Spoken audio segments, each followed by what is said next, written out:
Hello again, it's been a while since I posted. I decided to start my end table project. So I'll do that in a little series here. I don't think it's going to be too big of a project. Certainly not as big as this workbench was. So workbench, you've already seen that video, it's done. So now I get to actually use it and build cool projects. So I'll show you what I'm going to do with this end table. I've still got to source some black walnut.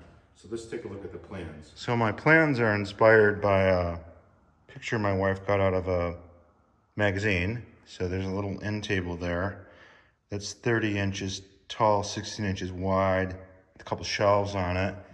We need something narrower for our spot. So I wanted to sketch up, mocked up what what I'm after, which is just 14 inches wide and 39 inches tall. So it's pretty narrow, but it's got the similar two legs with the swerve on it. And I roughed out some dimensions, and really where I'm at now is I want to build the legs in maple and the two shelves in walnut. And as I said before, I've got to still source the walnut, so I'm just getting my bearings here in terms of laying out the legs and getting the dimensions. Now I wanted to make them 2 inches wide. I've got 1 3/4, 8/4 lumber, which is about 1 3/4 finished. And I think I'm gonna just use 1 3/4. I don't really want to laminate it up to get the extra 1/4 inch.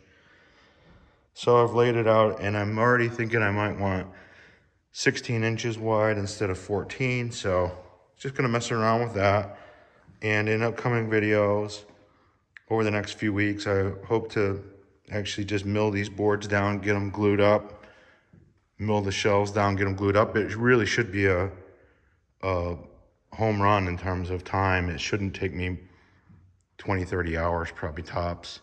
That's what I'm hoping. So stay tuned. I'll post as I go. I gotta actually go down to Las Vegas, which is about a 2-hour drive, to be able to get the black walnut. I've got a supply. I've got some, but I don't have any extra black walnut, just little pieces left over. Okay, thanks, bye.